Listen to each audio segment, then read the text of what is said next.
Do the shadows grip your radio, my friend? Their big, ugly hands slowly reaching out and grasping you next, dragging you kicking and screaming into our world? Or do you welcome our dark, watching wistfully as we pilfer the radio waves, taking you by the hand and leading you gently into the little box we call home?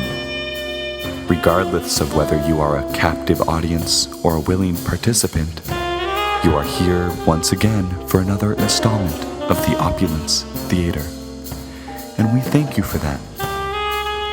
So without any further hesitation, I take you back to the Valiant.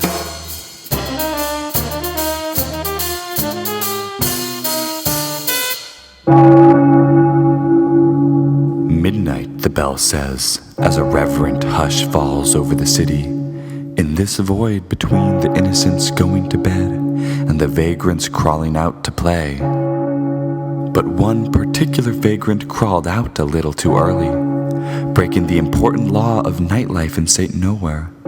Never wander alone. We find this unfortunate urchin being haunted by that nameless noble, that masked marauder, that being known as the Valiant. And I'm afraid our little friend will not be able to outrun this veiled vigilante, for nobody can outrun justice, because justice is a concept. As the tolling of the bell fades to a dull echo on the breeze, the criminal takes a moment to catch his breath, thinking he's lost his shadow, believing, for a moment, that he is safe. I thought that maniac had me. Guess it takes more than that to catch old Barker. Yes, sirree, I'm just too quick. Ain't nobody fast enough to... Mr. Barker's gloating is interrupted by a simple rope trap binding his feet and lifting him off the ground. He dangles there, upside down, as a menacing figure steps slowly out of the shadows. Stay away from me, you monster. You maniac.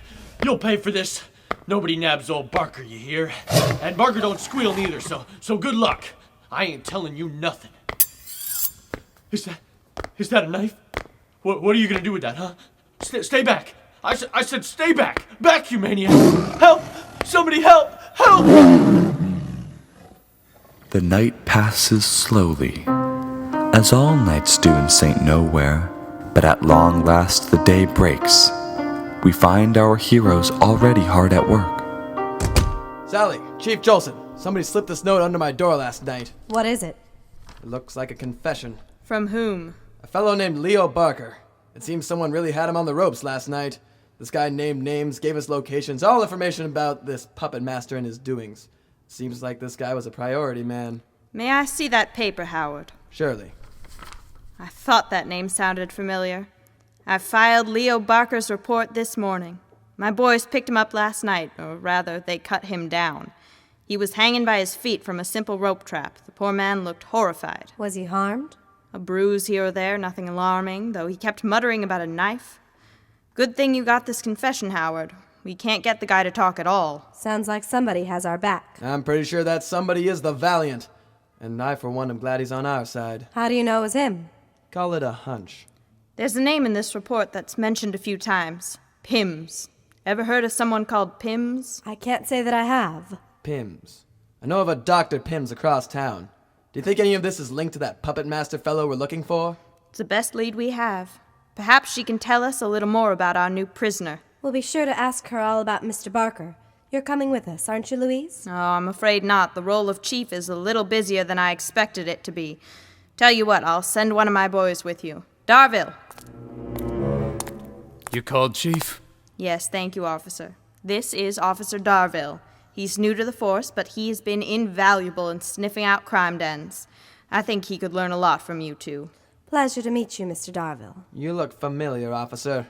Have we met before? You can't say that we have, Inspector. Good to meet you, sir. Don't call me sir. That was my father's name. Let's get moving, boys. We have a doctor's appointment. Yes, I am Dr. Pimms. May I inquire who is asking? My name is Sally. This is Inspector Stoker and Mr. Darville. I know this is inconvenient, us barging in like this. Highly. But we wanted to ask you briefly about a Mr. Leo Barker. Do you know him? Barker, Leo. Puncture wound right shoulder, through and through, about 3 weeks ago. I helped bandage him up. Any idea why he would mention your name in a confession he made to the police? I have an inkling. I help anybody who comes into my hospital, including gang personnel. In fact, I have somewhat of a reputation for this in the city's underbelly. So you're aware the men you're healing are criminals? That's a good point, Mr. Darville. Why are you so keen on helping these men? It is very simple, Inspector. I took the Hippocratic Oath. I must lend aid to those who come to me for it. They all come here, out in the open? That seems dangerous. Well, no. They do not always come to me. I have received the occasional obnoxious house call at 3 a.m., which, as I've said, I must respond to. Those are usually only made by rather, important clientele. Oh, really? Doctor, can you by any chance give us a list of those names? Well, I believe Doctor, we're here. Ah, gentlemen, come in. Inspectors, these are my, colleagues, Mr. Tweed and Mr. Scott. Wow, big fellas, ain't ya? What do you feed them? Gorilla food? Doctor... Yes, Mr. Tweed. They were just on their way out. Forgive me, Inspectors, but I'm afraid you'll have to leave now. I have to meet with these, gentlemen. What about that list? I'm afraid doctor-patient confidentiality prevents me from giving that out, Miss Sally. Terribly sorry. Good day. What a quack. That was a complete waste of time. I disagree, Mr. Darville. I think that list could prove invaluable to us. Yes, and those apes she called colleagues weren't wearing hospital IDs. I don't think they were doctors at all. Do you think they were sent to put pressure on the guy? I couldn't have said it better myself. You boys should head back to the police station and fill in Chief Jolson on our findings. Sounds like a plan. What will you do? I don't feel so well, Howard. I think I'll schedule myself an appointment for tonight after the good doctor has gone home. And so Sally waits, hiding in plain sight until Dr. Pimms checks out for the evening. Miss Beretta takes this opportunity to let herself into the doctor's office. I love these older doors. The locks are so much easier to pick on them. Now, where are those files? I'm afraid those are not for you, miss. Mr. Tweed, Mr. Scott, I didn't notice you there lurking in the shadows. Mr. Scott will show you out of the office. Don't grab me, you lummox. Take your hands off me. I warn you. Warn us about what? I'm stronger than I look. Miss Beretta, please put down Mr. Scott. Mr. Scott, tell Mr. Tweed that I will break your neck if he doesn't put down his gun. Tweed, the lady says... I heard what she said. All right, lady, I'm dropping the gun. I've dropped the gun. Now it's time to drop you! Miss Beretta's been gone for nearly half an hour. Should we be worried? Nah, traffic is bad this time of night. She probably got held up. I mean, do you think she's in danger? Oh no, absolutely not. I'd feel sorry for the guy who picks a fight with Sally. Right, Chief? Sorry I'm late. Traffic was hell. Also, I had to triple knot the rope I used to tie up the thugs in the doctor's office. See? Nothing to worry about. What's that in your hand, Sally? This is the list of secret clientele the good Dr. Pimms mentioned earlier today. We think they may be linked to high-priority gangsters or even the puppet master. Good work. There's a few addresses listed here, but the most common listing is Alestock Manor. Isn't that the massive abandoned mansion on the outskirts of the city? The very same. I think we may find somebody there who can give us some information. Then there isn't any time to waste. Let's get moving. Chief Louise Jolson, will you be joining us? On a job as important as this one, I can't afford to let you two have all the bloody fun. That's my girl. Darville, keep things running smoothly here and send some boys to arrest the thugs Sally tied up in the doctor's office. I'll see to it myself. Good man. So the three of them dash off across town to the Alestock Manor, that old ghost of wealth and power that lies just outside the city limits. This place is ancient. You said it. I feel like the floors could cave in any second. Let's try to avoid that, thank you. So what are we looking for here? Anything. That list we got from the doctor suggests that this is a safe house for some higher up in a gang. Documents, contraband, anything in this mansion that is even remotely related to the cartels gets us one step closer. Got it. Shall we fan out? Yes, let's. Howard, would you like some company? I think I'll go it alone. You two snoop around on this floor. I'll take the upstairs. Good luck. You gals too. I haven't found a thing. Neither have I. I'm not sure there's anything here. Just a big old rotting house.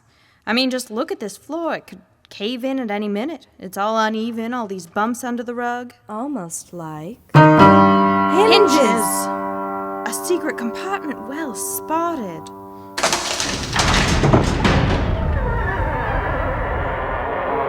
It leads down below the house, shall we? After you.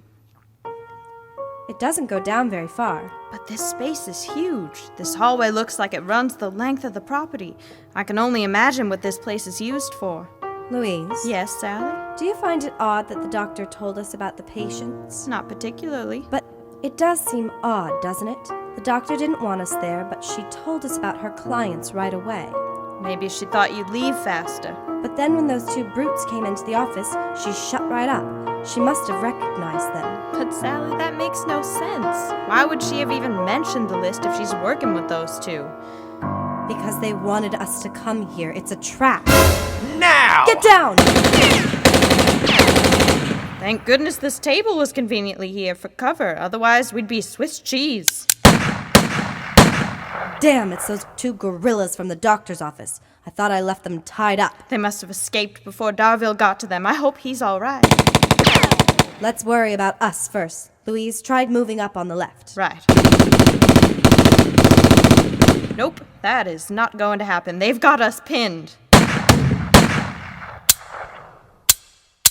Damn, I'm out. Mr. Scott, move up. Yes, Mr. Tweed. They're trying to flank us. Sally, try and... Louise! Oh, hell. Louise, get up. Louise, get up, please. They're trying to flank us. Louise, can you hear me? Please, Chief, please get up. Don't do this to me. Don't you dare. Louise, get up. Oh my, that is quite a lot of blood. Well, this just doesn't look good at all. Thanks for the gun, darling. Let's see if it helps. Is this the end of Sally Beretta? Has Chief Louise Jolson worked her last case? Will those gorillas spell out the end for our intrepid heroes? And where is Inspector Stoker at this crucial moment? If answers were secrets, I'd have a few. But alas, they are secrets, so I cannot tell you. Only time can tell. Time, that is, and the Valiant. Thank you, my fellow across the airwaves, for listening to another week's chapter of our little tale. We'll be back before too long, but until then, dear companion, we vanish.